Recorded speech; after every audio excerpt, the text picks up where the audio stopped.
Welcome sa Cheryl Goss Kitchen.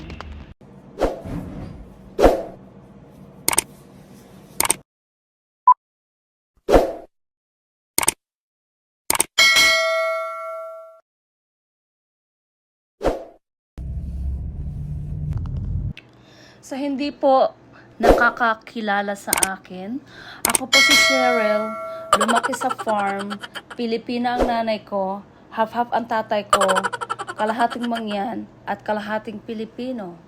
So kaya po tayo ay merong lahing Mangyan.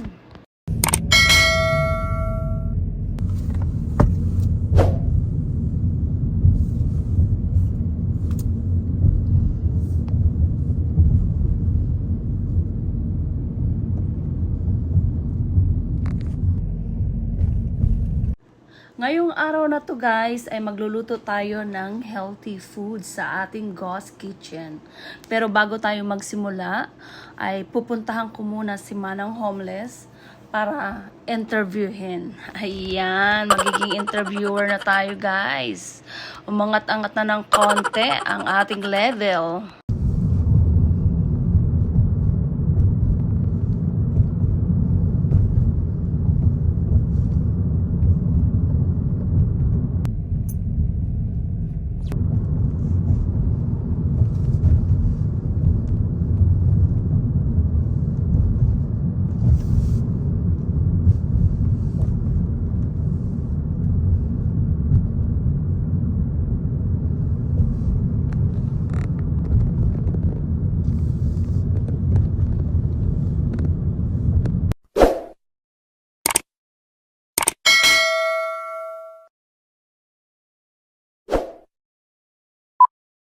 Ay, finally guys, nandito na tayo. Nakita natin si Manang Homeless.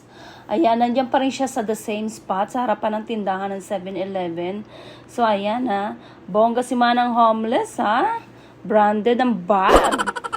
Nak, sana all.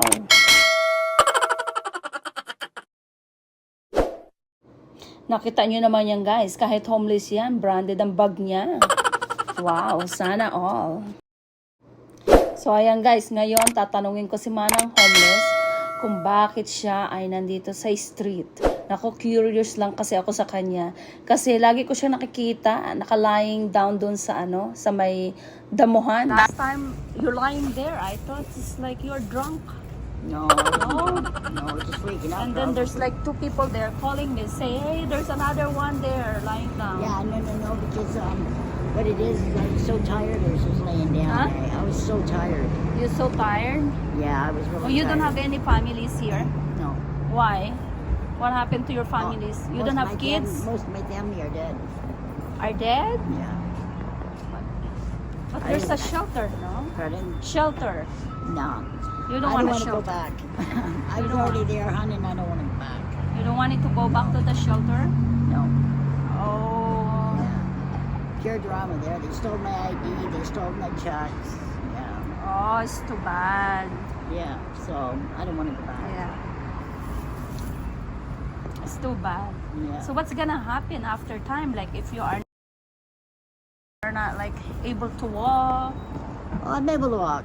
No, like one day Yeah. you're gonna be getting old. Yeah. You don't Oh, know? well, I'll take it one day at a time. How old are you now? 70. You're 70. So you must be, how about the retirement home? It's not free? No, No? I'm too independent. I like to be always on the go. You're all the time on the go. Yeah. But you don't have addiction, huh? Yeah, I have 3 daughters, but they're all in Hamilton. 3 daughters. Yeah. What happened? Like daughters did it let you in the house? No? No. They just kick you out? No, I don't want to live with my kids. You don't want it to live with your kids? No, because I don't want to be a burden to them. So, Oh. yeah. But they don't worry about you? Oh, yeah, probably they do. They do? Yeah. But I'm a big girl. I can. Why you are here in Brampton? Why am I here in Brampton? Yes. Because when I did some time in the penitentiary, Yeah. and when I got out of the penitentiary, I moved to Brampton. Oh. Yeah. But you visit your kids there in Hamilton once in a while? Once in a while. Once in a while. Yeah. But every day you eat? Yeah. You eat? Where did you get the I go food? At the church. They have, on Saturday and Sunday, they only have breakfast. But during the week, they have breakfast and lunch. Lunch and no dinner. Oh. No, no dinner. Yeah, like if I see you, then I all the time cook there, and then I drop off some food there in the corner. But I didn't cook a lot because sometimes it's waste, you know. There's no Yeah. people much to like pick up the food. And Yeah. sometimes the bird just eat it, right? So I just cook not much. It's only like if I saw maybe like 10 people, so I made only like 15 Yeah, people. right on. But sometimes I drop off there. No, most of the time I drop off there. But I don't cook so much because last time Yeah. I made a lot and then the birds eat it, you know? Yeah, it probably went to waste. Yeah, it goes to waste, right? Yeah, that's not good. Okay. What's your name? Gail. Kale? Okay. Have a good one, eh? I all the time see you. So tonight, where you gonna go sleep tonight? Oh, I'm probably gonna go up to my friends up at the building. Which building? Here? Yeah, on 16 John. Your friend? Yeah. Oh. Okay, have a good one. Ayan guys, natapos na nating tanongin si Manang Homeless. Pero alam nyo guys, binuboljak lang ako ni Manang Homeless. Alam ko nagsisinungaling siya. O, di ba ang sagot niya nung una, wala siyang pamilya.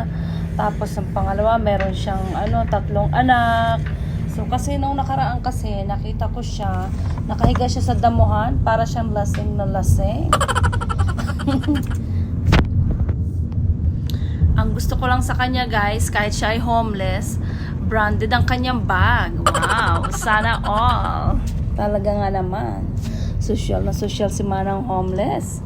Kahit na siya ay homeless, branded yung kanyang bag na dala-dala. Kita nyo nga guys, di ba?